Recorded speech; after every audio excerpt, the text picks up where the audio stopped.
मन का कीचड़। बहुत समय पहले की बात है। एक बहुत गरीब इंसान था। उसके साथ उसकी पत्नी और दो छोटे छोटे बच्चे भी थे। उसका अपने परिवार का पालन पोषण करना बहुत कठिन हो गया था। उसका दिमाग काम नहीं करता था और मन भी अशांत रहने लगा। तभी उसने अपना घर छोड़ने का फैसला लिया। एक रात जब उसकी पत्नी और दोनों बच्चे सो रहे थे तो वो चुपचाप घर से चला गया। रात में बिना किसी मंजिल के वो आदमी चलता रहा। तभी अचानक उसने देखा कि एक नदी किनारे भगवान बुद्ध अपने शिष्यों के साथ बैठे हैं। उसी वक्त उसने निर्णय लिया कि वह अब सन्यासी हो जाएगा और भगवान बुद्ध का शिष्य बनकर यहीं रहेगा।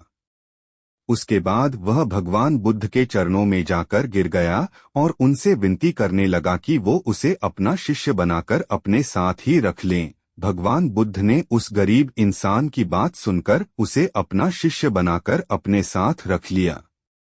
भगवान बुद्ध अपने शिष्यों के साथ आगे बढ़ते हैं।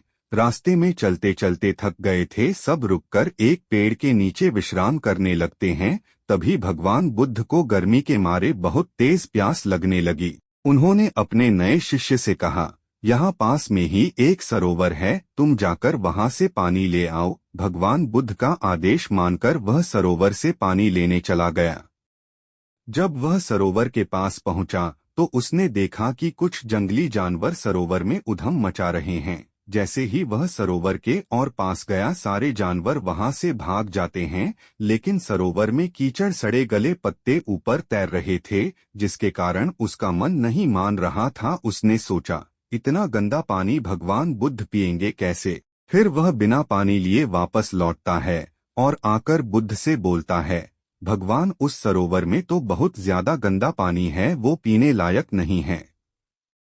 अपने शिष्य की बात सुनकर भगवान बुद्ध थोड़ी देर चुप होकर बोले, जाओ उसी सरोवर से जाकर पानी लेकर आओ। भगवान बुद्ध का आदेश मानकर वह वापस से सरोवर की तरफ चला गया। लेकिन वह मन में यही सोच रहा था कि भगवान बुद्ध इतने गंदे पानी को कैसे पिएंगे।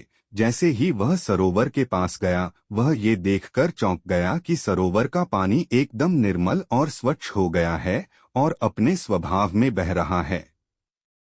उसने पानी लिया और भगवान बुद्ध के पास आते ही उनसे प्रश्न करता है, भगवान, थोड़ी ही देर में सरोवर का मैला पानी इतना साफ कैसे हो गया? फिर बुद्ध ने उसे समझाते हुए कहा, जब जानवर पानी में उधम मचाए हुए थे तब सरोवर का कीचड़ उभर आया था, लेकिन कुछ देर शांत रहने पर कीचड़ फिर से नीचे बैठ गया और पानी पहले जैसे फिर से निर्मल और स्वच्छ हो गया। ठीक इसी तरह से हमारे मन की स्थिति भी ऐसी ही होती है। जीवन की कठिनाइयों और भाग दौड़ हमारी मन में उथल पुथल पैदा कर देती हैं, जिसके कारण हम बिना सोचे समझे गलत निर्णय ले लेते हैं। लेकिन कोई भी निर्णय लेने से पहले अगर हम अपने चित्त को शांत रखें और धैर्यपूर्वक बैठकर सोचें तो हमारे मन की वो उथल पुथल भी पानी की कीचड़ की तरह नीचे बैठ जाती है और तब हम जो भी निर्णय लेते हैं वो हमेशा सही होता है। इसलिए बुरे समय में इंसान को अपना धीरज नहीं खोना चाहिए। भगवान बुद्ध की यह बातें सुनकर उसका दिमाग खुल जाता है और जब वह शांति से बैठकर सोचता है तो उसे अपनी ही गलती नजर आती है। फिर उसे समझ में आता है कि उसने अपना घर छोड़ने का गलत निर्णय लिया था। फिर वो भगवान बुद्ध के चरण स्पर्श करके उनसे आज्ञा लेकर अपने घर और वापस चला जाता है। दोस्तों, ये विचार आपको कैसा लगा हमें कमेंट करके जरूर बताना। वीडियो को लाइक करें, चैनल को सब्सक्राइब करें।